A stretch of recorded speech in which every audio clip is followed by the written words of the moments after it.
Mi comadre siempre fue una persona ruin y mezquina, que se pasaba la vida criticando los éxitos y los desaciertos de los demás.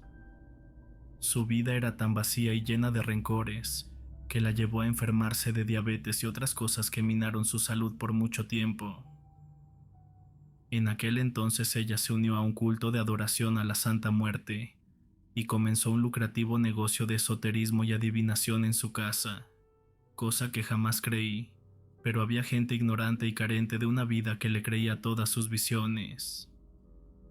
Yo en lo particular la apreciaba demasiado, porque a pesar de todo me había ayudado muchas veces con mis hijos y con mi mamá que estaba enferma, pero esa parte de ella me causaba conflictos, así que a regañadientes la apoyaba con todo lo que hacía, aunque ella misma me confesara que todo era un reverendo fraude. Cierto día la invitaron a un congreso de brujos, y me pidió que la acompañara para no asistir sola. Yo renuente acepté con la condición de que me ayudara a conseguir quien me cuidara a los niños y atendiera a mi esposo en sus comidas. Nos fuimos un jueves por la mañana con dirección a Martínez de la Torre, y de ahí al pueblo cercano en donde se llevaría a cabo la reunión. El camino fue una tortura, y mientras ella me contaba la vida y obra de las mujeres de la colonia que consultaba, yo solo veía a través de la ventana del autobús, arrepintiéndome por enésima vez de dejar a mis hijos y a mi esposo a cargo de una señora desconocida. Cuando por fin llegamos e hicimos el transbordo, mi cuerpo y mi espalda pedían clemencia, aunque mi comadre parecía feliz y emocionada de estar ahí. El camión donde íbamos era uno de esos camiones suburbanos, todo destartalado que rechinaba en cada frenada, apestoso a sudor y a humo, cuyos asientos eran tablas carcomidas montadas en el tubular.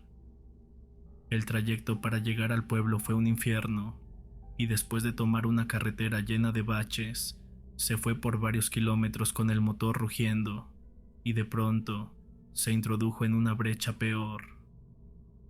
Los saltos que daba el autobús hicieron que sintiera náuseas y ganas de bajarme para llegar a pie.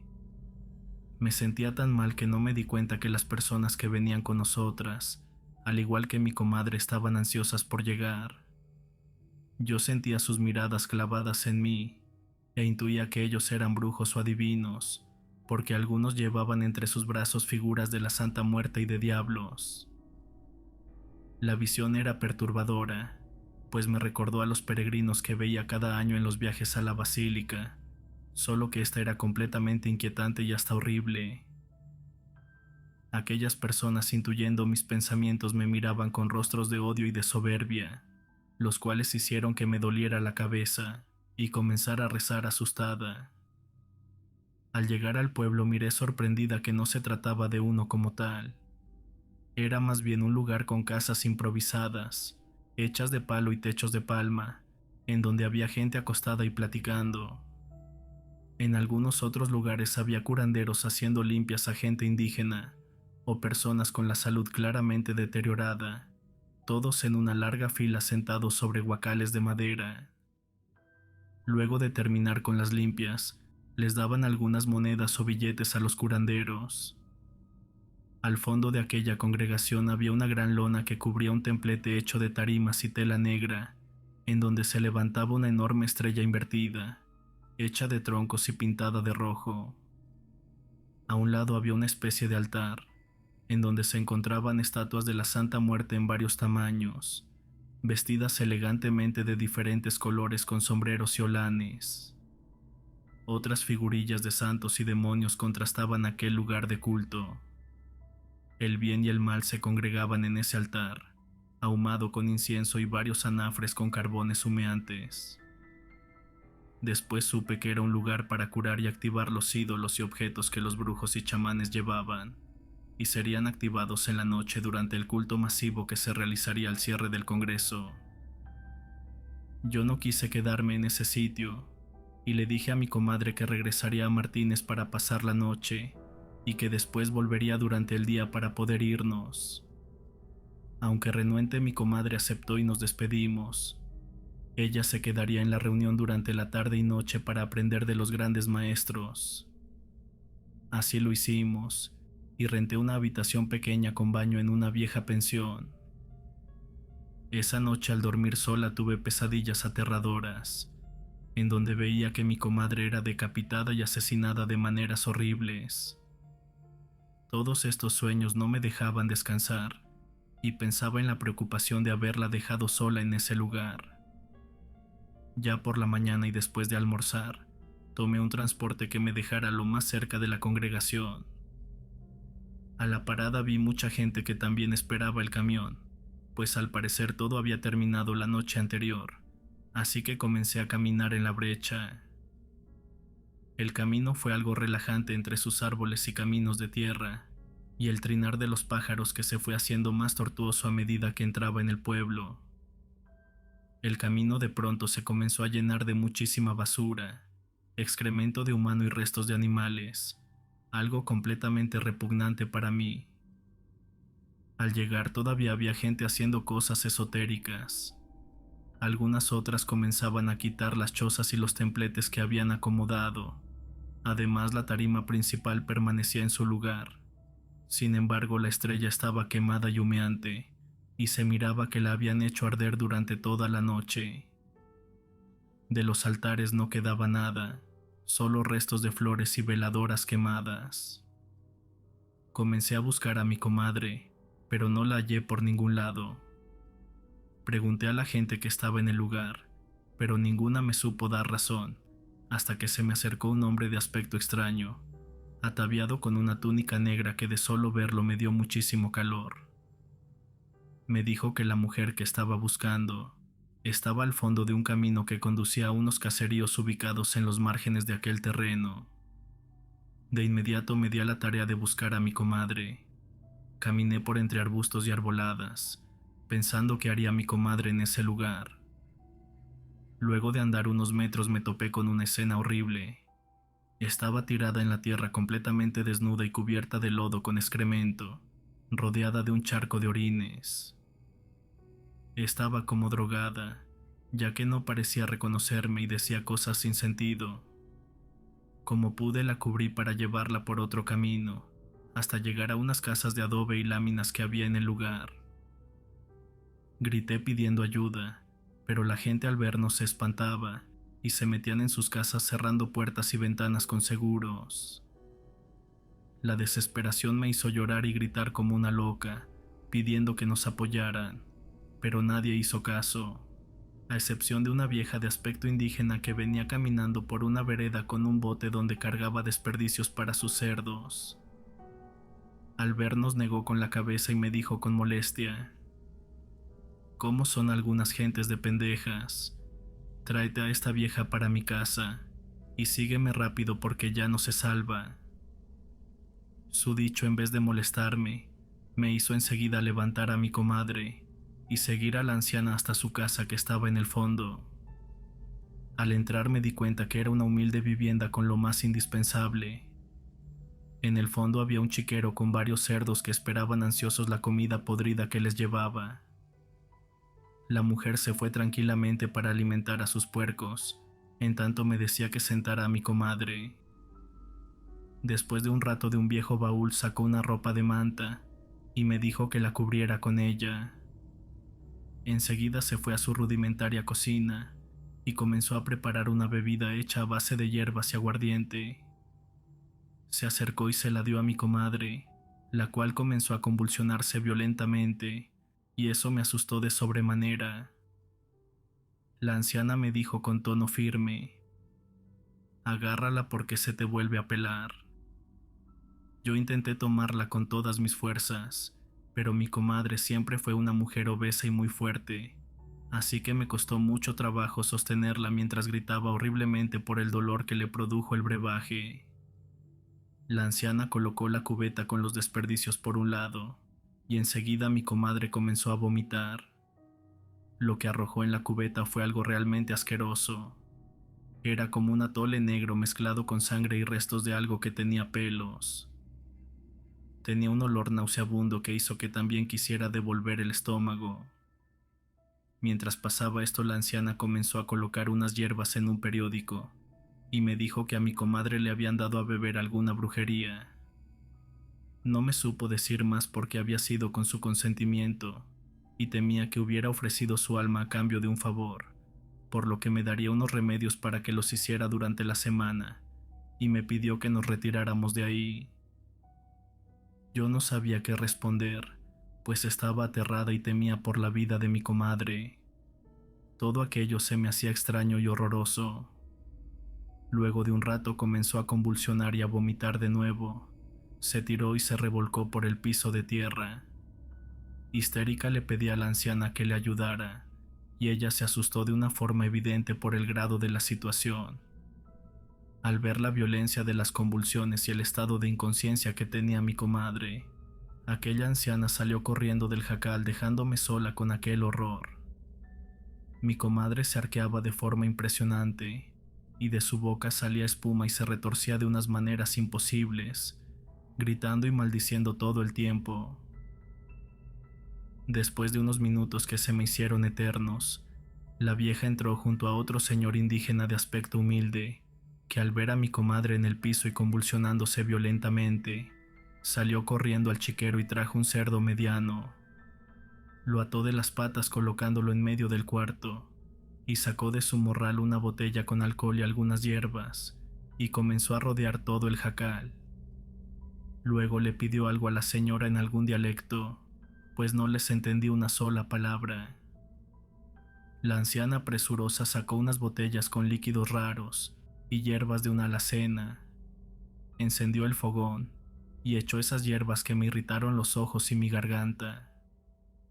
Mientras los ancianos oraban, mi comadre se incorporó y corrió hacia el bote donde había devuelto, e hizo el intento por tragarse aquella asquerosidad. Yo traté de impedirlo, pero me soltó un golpe en la cara que hizo que me cayera al piso.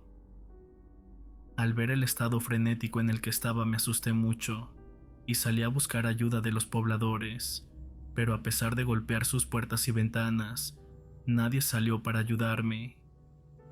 Cuando regresé al jacal, los ancianos continuaban orando y hablando en dialecto, mientras mi comadre seguía gritando y retorciéndose horriblemente.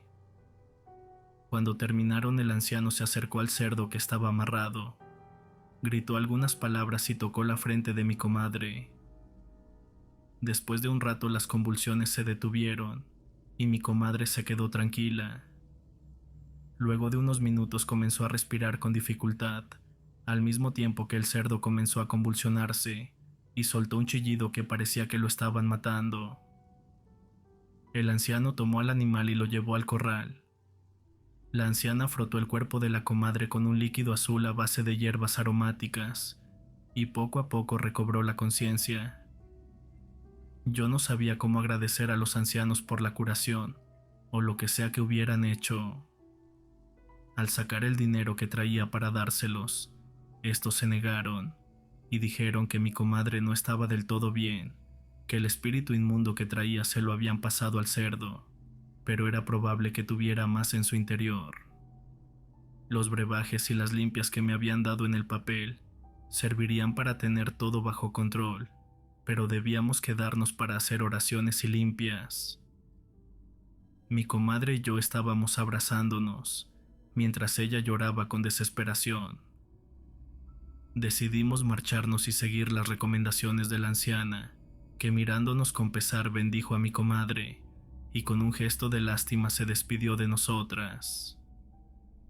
Salimos de ahí lo más rápido que pudimos. Abordamos el urbano que nos llevó hasta Martínez de la Torre, y la espera para tomar el autobús a Tampico fue muy larga. Mi comadre no quiso comer o tomar nada, pues estaba con la mirada clavada en el horizonte y con los labios entreabiertos. Ese aspecto me perturbó y me preocupó demasiado. Intenté hacerle plática, pero todo fue inútil. Yo deseaba saber qué le había sucedido esa noche y por qué la encontré en aquel estado, pero sobre todo quería saber si recordaba lo que había hecho durante los rezos de los ancianos. Al abordar el autobús, mi comadre comenzó a llorar desconsoladamente. Presa de una tristeza y unas ganas de poder ayudarla, también lloré con ella. Ya de regreso tomamos un taxi en la central y nos dirigimos a nuestras casas. Nosotras vivíamos en la misma vecindad que se encontraba en el centro de la ciudad. Yo deseaba llegar a ver a mis hijos y a mi esposo para abrazarlos, pero mi comadre seguía con ese extraño aire en su rostro y en su andar. Era como si hubiera perdido la cordura e intentara desesperadamente recuperarla. Ya no era la misma, y apenas habíamos hablado algunas palabras durante el trayecto de regreso. Cuando cruzamos el umbral de la vecindad, ella se paró en seco y comenzó a temblar. Al preguntarle qué le sucedía, entre dientes me dijo que no quería regresar a su cuarto, ya que todo le recordaba el horrible suceso que pasó en aquel pueblo. Entonces le propuse que se quedara en mi casa, y por la mañana con la ayuda de otras vecinas sacaríamos todo lo esotérico y limpiaríamos su hogar.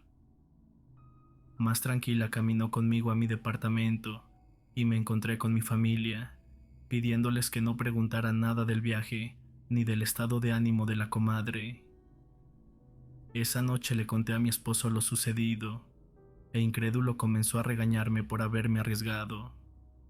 Quiso correr a la comadre, pero yo me impuse a que se quedara.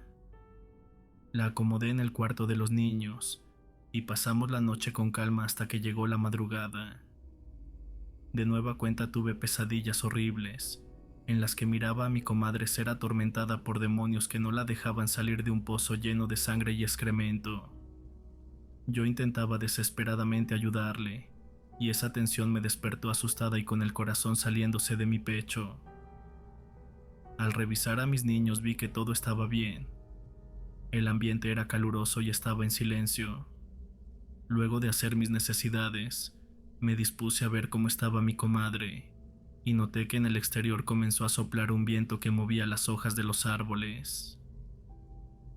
Pensando que quizás se vendría la lluvia, fui a revisar que todo estuviera cerrado, y de repente me di cuenta de algo. Sentí una corriente eléctrica recorrer todo mi cuerpo, pues la puerta de la entrada estaba abierta. Lo primero que hice fue llamar a mi esposo, y luego fui a cerrar la puerta y me asomé al exterior. Estaba completamente oscuro, y me di cuenta que el foco del departamento de mi comadre estaba parpadeante. Algo me llamó la atención, y me hizo sentir mucho miedo. Una sombra caminaba por el pasillo central, que estaba bastante largo. Cuando esta sombra fue iluminada por una fugaz luz del foco parpadeante, me doy cuenta que es mi comadre la que estaba frente a la puerta de su casa. Al verla me di cuenta que estaba ida, y veía fijamente a su puerta. Hizo un movimiento rápido y se metió a su departamento, desapareciendo de mi vista por un momento.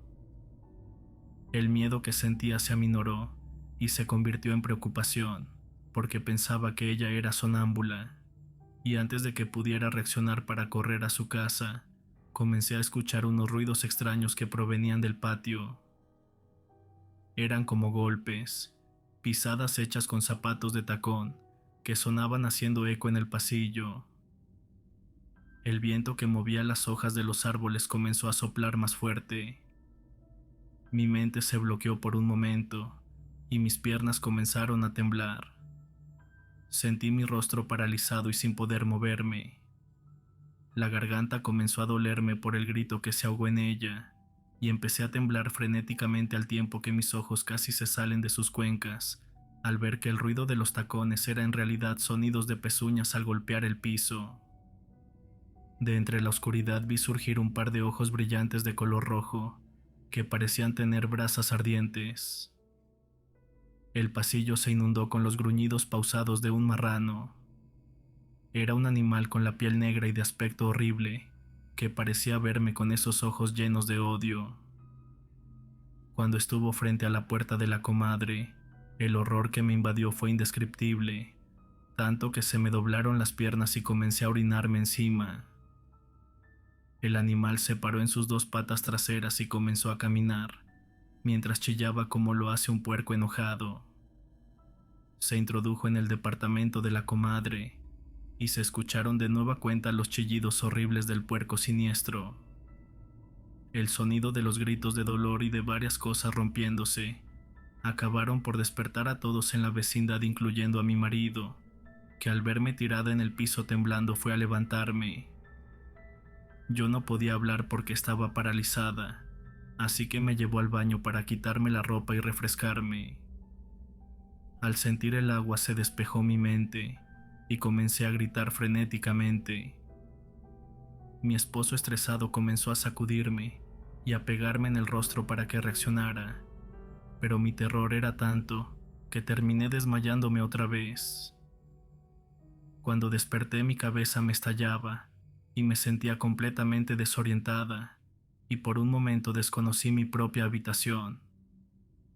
Luego de encender mi cerebro me levanté y quise correr al departamento de mi comadre, pero mi esposo estaba en la sala junto con mis padres, los cuales me detuvieron y me quisieron confortar, pero yo estaba histérica. Les preguntaba por mi comadre y les dije que algo muy malo le había pasado la noche anterior. Ellos ya lo sabían, pero no querían que fuera con ella, ni tampoco querían decirme nada de lo sucedido. En un arranque me solté de mi esposo y comencé a correr desesperada por el pasillo del edificio hasta el cuarto de la comadre. Había mucha gente congregada en el lugar. Eran policías y personas que andaban de bata blanca y gente que tomaba fotos a los alrededores. Me llevé una enorme impresión cuando vi que del departamento salían un par de hombres llevando en una camilla a una persona cubierta con una sábana.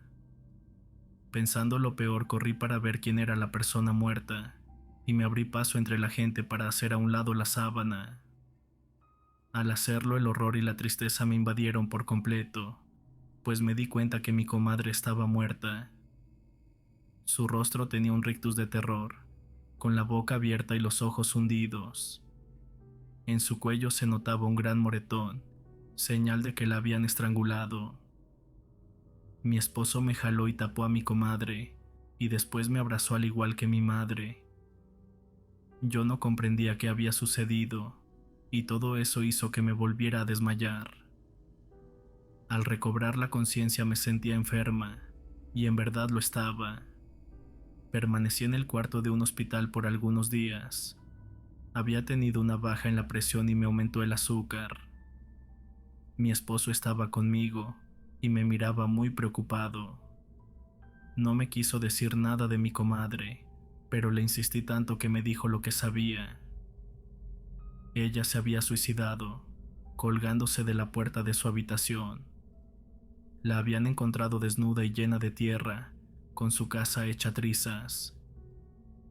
Pensaron que tal vez fue un robo, pero todo indicaba que ella se había suicidado y provocado todo ese desastre en aquel arranque de locura. En el fondo yo sabía que las cosas habían sido diferentes. Le pregunté si no habían encontrado algo más, como animales o algo extraño. Mi esposo abrió los ojos y me preguntó cómo sabía acerca de los animales. Muy serio me dijo que encontraron excrementos y huellas que al parecer eran de un cerdo que se metió al departamento, pero nunca encontraron al animal. Después de que me dieron de alta fui a revisar el departamento de la comadre, pero era bastante tarde porque estaba completamente limpio. Supuestamente su familia fue a rapiñar todo y se habían llevado hasta su ropa. Sentí mucha tristeza, pues no dejaba de pensar en lo que le había pasado durante aquella noche en ese pueblo, pero pensaba más en el maldito cerdo que de pronto llegó y la mató, porque estaba segura que había sido así, pero ya no quise indagar más. Siento temor porque hay noches en las que la sigo soñando, siendo atormentada por demonios con cuerpo y cabeza de cerdo, gruñendo y chillando mientras mi comadre está unida en ese pestilente pozo de excremento. Ojalá Dios la haya perdonado por adentrarse en prácticas oscuras. No le he comentado a nadie de lo que ocurrió durante ese viaje, pero de algo estoy segura. Esas personas que acudieron a la reunión no eran charlatanes como mi comadre, y probablemente se dieron cuenta, y al sentirse ofendidos la ofrecieron como sacrificio para alguno de sus demonios principales. Aquellos ancianos solamente retardaron su muerte. Nos trataron de ayudar, pero su alma ya estaba entregada a la oscuridad. Tomen esta experiencia como ejemplo y no jueguen con lo desconocido.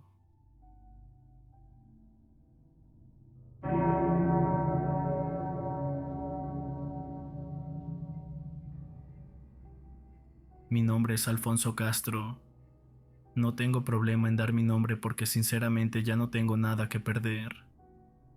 Lo que voy a contar a continuación es una historia 100% real y me sucedió a mí. Antes de comenzar les pido que tengan mucho cuidado, porque la brujería no es un juego. Yo me ganaba la vida como contador en un despacho. Llevaba muchos años trabajando allí y siempre me consideré una persona recta, organizada y eficiente. Gracias a ello, mi desempeño era altamente productivo. Un día llegó al despacho un nuevo integrante y se trataba de un joven de no más de 25 años. Tenía poca experiencia y fue asignado a mi cargo. Para ser honesto, era buen muchacho, un poco inocente pero trabajador. Al poco tiempo de su llegada se abrió una vacante muy importante. Todos en la oficina me consideraban el candidato ideal gracias a mi trayectoria y dedicación. Sin embargo, para sorpresa de todos, le dieron la promoción al recién llegado. Nadie entendía por qué, pues si bien el joven mostraba ganas de aprender, todavía le faltaba mucho para ocupar un puesto de esa magnitud. Obviamente rechacé la decisión, pero me dijeron que venía de más arriba y que nadie podía hacer nada al respecto. Días después me enteré del verdadero motivo, y era tan absurdo que creí que se trataba de una broma, pues el dueño del despacho lo había elegido simplemente por ser su sobrino. Lleno de furia pasé las siguientes semanas consumido por una energía negativa. Tal vez fue por eso que todo comenzó a salir mal. Problemas en el trabajo, discusiones constantes en casa con mi esposa y con mi hijo, y sinceramente ya no sabía qué hacer. No podía darme el lujo de renunciar, ya que en ese entonces tenía una deuda considerable con el banco, así que necesitaba mantener el empleo a toda costa. Una tarde llegué temprano a casa y sorprendí a mi esposa con una amiga. Aquella mujer le estaba leyendo las cartas. Incrédulo me burlé de ambas, diciéndoles que esas cosas eran para gente ignorante, pero bien dicen que más pronto cae un hablador que un cojo. Harto de mi situación, la curiosidad terminó por vencerme, y terminé acercándome con la amiga de mi esposa para que me leyera las cartas. Pensé que no tenía nada que perder, y que quizás con suerte podría ayudarme a encauzar mi vida. Un día le pedí a mi esposa el número de su amiga, me puse en contacto con ella, y agendé una cita. Cuando llegué a su casa noté cierta actitud burlona de su parte. Lo entendí después de todo, pues la había insultado anteriormente y ahora estaba pidiendo su ayuda. Sin perder tiempo, la mujer comenzó a echarme las cartas. Me dijo que mientras mi nuevo compañero estuviera cerca de mí, yo estaba destinado al fracaso. Decepcionado, le agradecí su tiempo y me disponía a retirarme, pero antes de salir de su casa me hizo una propuesta. Me dijo que si yo quería, ella podía quitarme de encima al muchacho. Me confesó que llevaba poco tiempo practicando magia negra, pero que sabía lo suficiente como para hacer el trabajo. No lo pensé dos veces. La envidia y el coraje que sentía fueron más fuertes que cualquier escrúpulo, y sin dudar terminé aceptando. Antes de comenzar, la mujer me dio una advertencia. Me dijo que debíamos tener mucho cuidado, porque si no lográbamos terminar con él, todo se me regresaría con más fuerza. Yo no le di importancia a su comentario y le pedí que iniciara lo más pronto posible. Ella me entregó una lista con los elementos que íbamos a necesitar, y todo era bastante fácil de conseguir. Lo único complicado era obtener un objeto personal de aquel hombre, pero tras pensarlo un poco, recordé que él usaba un bolígrafo muy especial que su padre le había regalado. Así que una tarde entré con sigilo a su oficina, y sin que nadie me viera me robé el bolígrafo. Con todo lo necesario en mano regresé con la amiga de mi esposa. Le entregué los objetos y ella comenzó el trabajo. Me dijo que no me preocupara porque pronto vería los resultados, y así sucedió.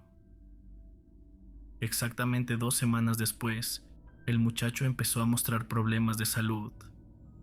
Se le veía bastante decaído, y poco a poco comenzó a perder peso de forma alarmante, hasta que un buen día ya no se presentó a trabajar.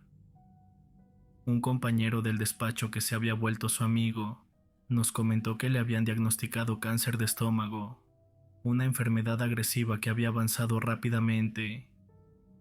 Con mucha vergüenza debo confesar que al escuchar la noticia sentí alivio, incluso alegría, porque estaba seguro de que pronto renunciaría y yo ocuparía su lugar. Pero el tiro me salió por la culata cuando nos enteramos de ciertos detalles sobre su familia. Aunque el dueño del despacho era de clase acomodada, sus raíces estaban en un viejo pueblo donde sus abuelos habían comenzado a forjar su fortuna.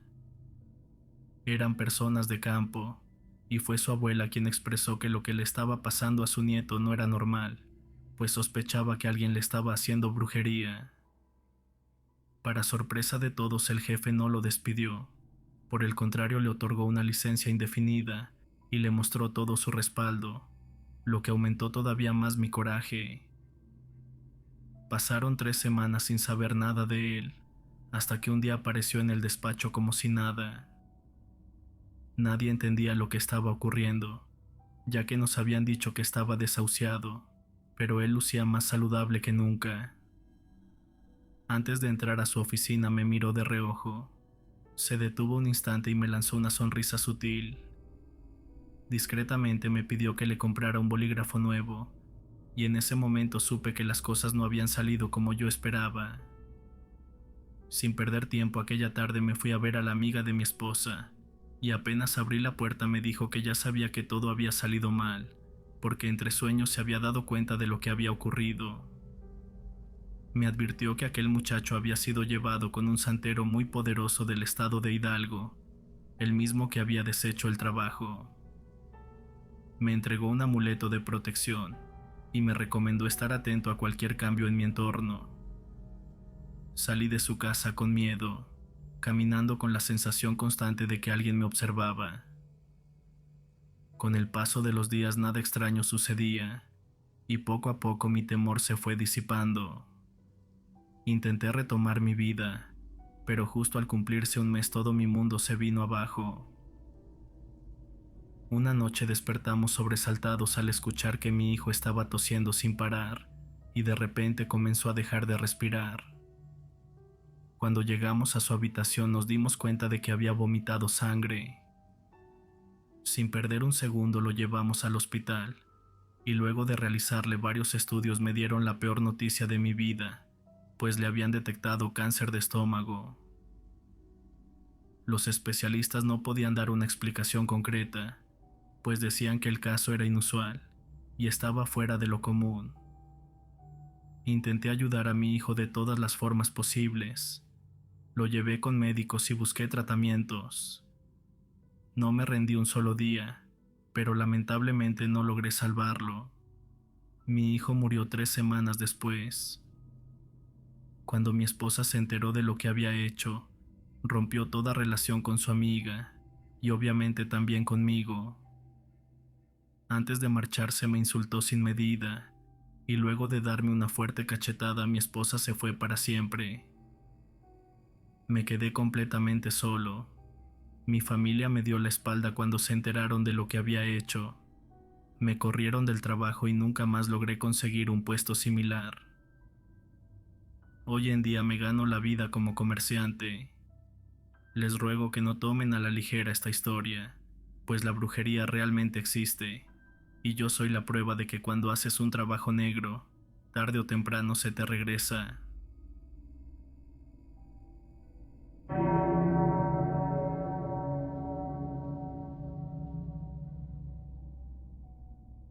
Sé que no es fácil creer en cosas como la brujería.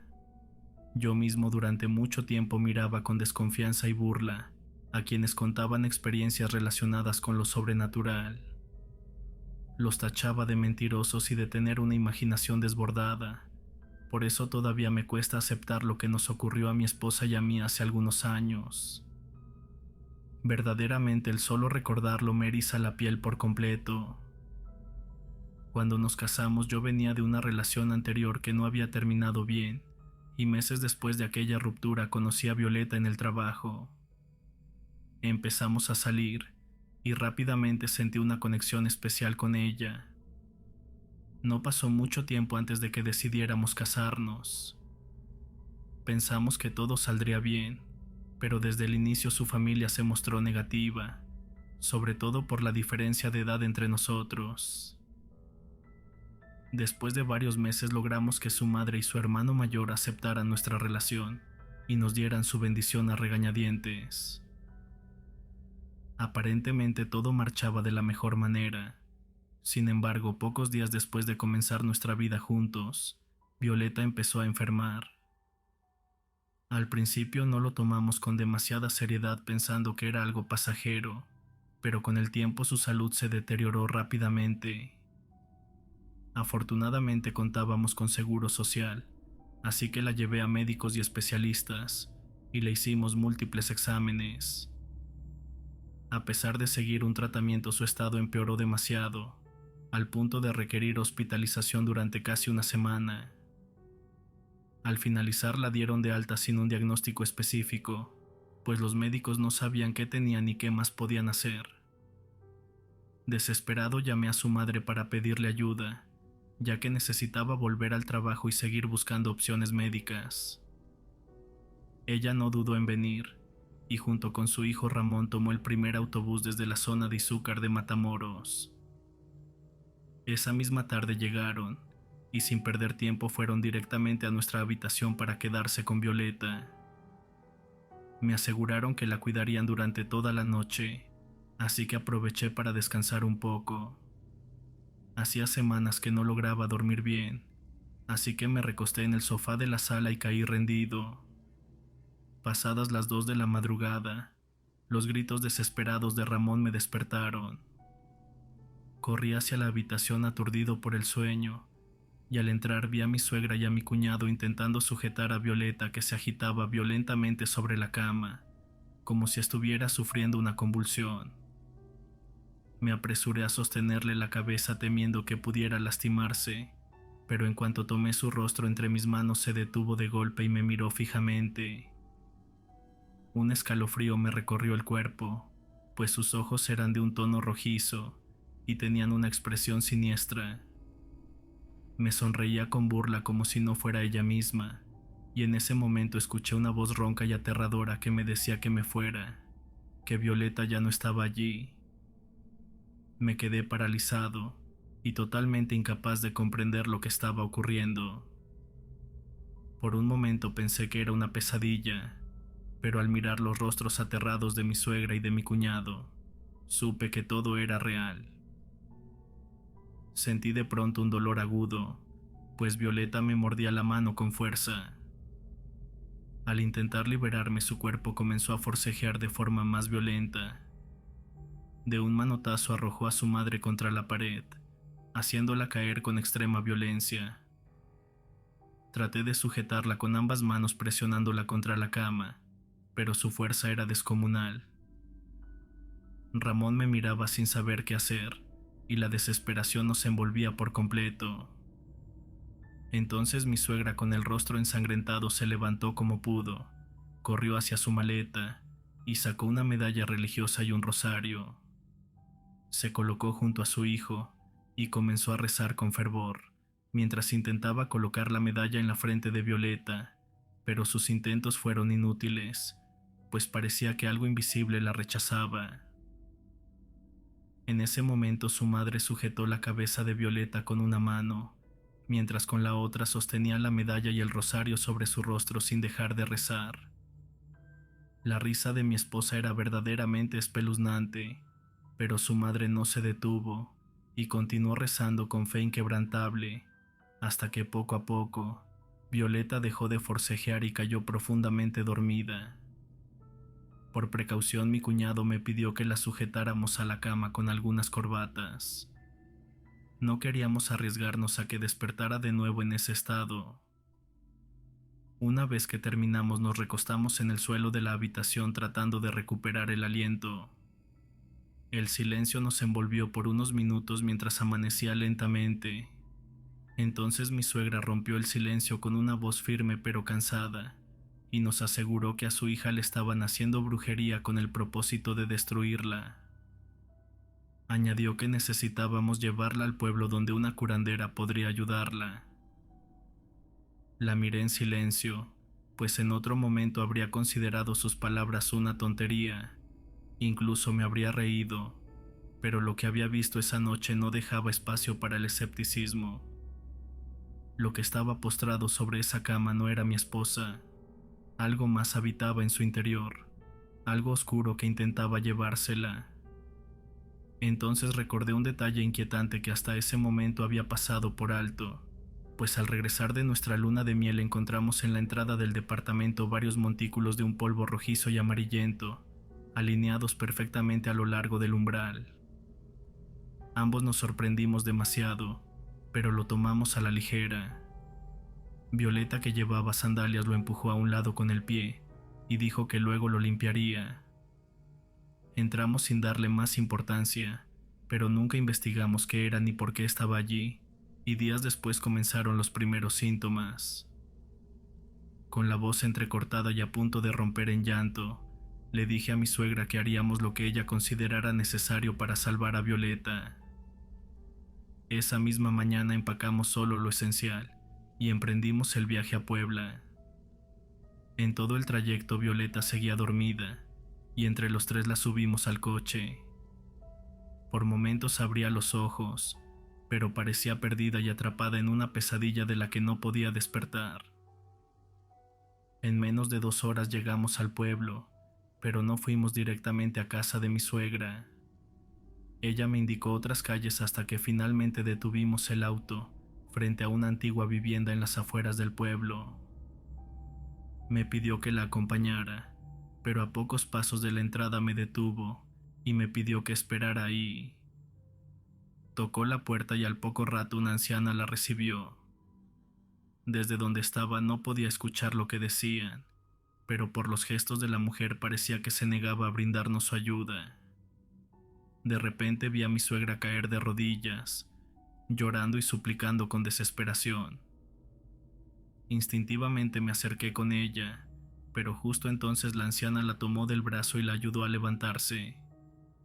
Solo alcancé a escuchar que la esperaba esa noche, y mi suegra, demasiado agradecida, la colmó de bendiciones. Luego regresamos al auto sin decir una palabra y nos dirigimos a casa de mi suegra. Apenas acostamos a Violeta pareció despertar. Al principio nos miró a los tres con desconcierto, como si no entendiera dónde estaba, pero en cuestión de segundos su expresión cambió. Una sonrisa burlona se dibujó en su rostro, y aquella risa macabra volvió a salir de su garganta. Su mirada, que ahora estaba cargada de una maldad indescriptible, se posó sobre mí, helándome el alma por completo. La sujetamos de inmediato porque no quería volver a vivir lo de la noche anterior. La abracé con todas mis fuerzas, quebrado por el dolor, llorando como un niño sin consuelo.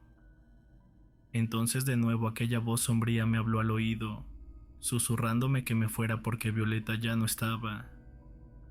La apreté más fuerte, como si con mi abrazo pudiera arrancarla de las garras de esa presencia. La voz siguió hablándome intentando quebrarme, hasta que pareció agotarse.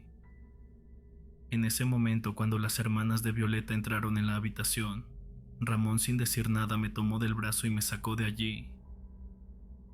Aquella noche subimos a Violeta al carro para llevarla con la curandera. Estaba pálida, con la piel casi translúcida, y su respiración era tan débil que parecía desvanecerse lentamente entre nuestros brazos. El miedo me calaba hasta los huesos, pero conduje lo más rápido que pude hasta aquella vivienda solitaria en las afueras del pueblo.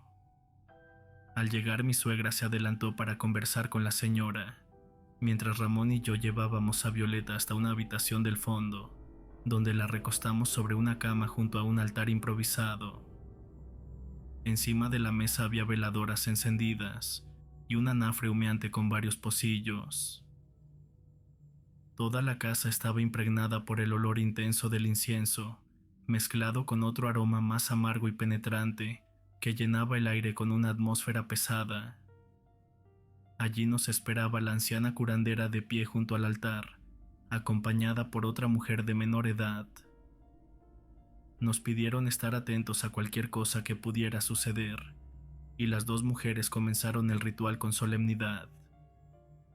Enderezaron a Violeta y empezaron a frotar sus brazos y su cuello con un líquido espeso de color amarillo, mientras entonaban rezos en un idioma extraño que no lograba comprender. Luego la curandera tomó un jarro del altar y se lo dio de beber. Apenas unos segundos después, Violeta abrió los ojos y de un solo manotazo lanzó por los aires a las dos mujeres. Ramón y yo reaccionamos de inmediato tratando de sujetarla como podíamos. La curandera, pese a su edad, se levantó con una agilidad sorprendente, a pesar de haber caído cerca del anafre. Sujetó con fuerza la cabeza de Violeta con una sola mano y comenzó a recitar frases en ese mismo idioma oscuro y misterioso. La otra mujer se unió al cántico mientras presionaba una medalla contra el pecho de mi esposa. La escena era verdaderamente aterradora, pues Violeta se retorcía y su cuerpo convulsionaba violentamente. El aire se volvió más denso y el tiempo parecía haberse detenido. Finalmente, tras unos minutos que se sintieron eternos, su cuerpo se desplomó sobre la cama y empezó a convulsionar por última vez, para luego quedar completamente inmóvil. En ese momento la curandera nos pidió que saliéramos, pues continuarían solas con la curación. Ramón y mi suegra prácticamente me arrastraron fuera de la habitación. Desde el otro lado de la puerta escuchábamos aquella risa macabra, intercalada con palabras guturales que estremecían hasta el alma. Finalmente, cuando el primer rayo de luz atravesó la ventana, la puerta se abrió para nosotros. Corrí hacia la cama y Violeta estaba despierta. Tenía los ojos abiertos en su totalidad, pero esta vez eran los suyos. Ya no había oscuridad en su mirada. Me observaba con dulzura y sin rastro del horror que la había poseído. Me preguntó con voz suave dónde estaba, y me di cuenta que su tono era normal y verdadero. En ese instante mi suegra y Ramón se abalanzaron también para abrazarla. Yo no podía creerlo. Había estado tan convencido de que la perdería, que me costaba aceptar lo que veía en mis ojos, y cuando me preguntó por qué lloraba no supe qué responder. Pasamos algunos días más en el pueblo rodeados del calor de su familia, y Violeta no recordaba casi nada de lo sucedido. Solo hablaba de una sensación persistente como si hubiese estado atrapada en una pesadilla sin fin. La curandera nos advirtió que la brujería no había sido dirigida exactamente hacia ella, y que debíamos tener mucho cuidado de ahora en adelante. Regresamos a casa 2 semanas después, y pactamos no volver a tocar el tema de lo ocurrido, como si callarlo pudiera enterrarlo en el olvido. Al día de hoy tengo pesadillas en las que la veo retorciéndose en la cama y poseída por aquella fuerza maligna, y sigo temiendo con cada fibra de mi ser que algún día todo pueda repetirse.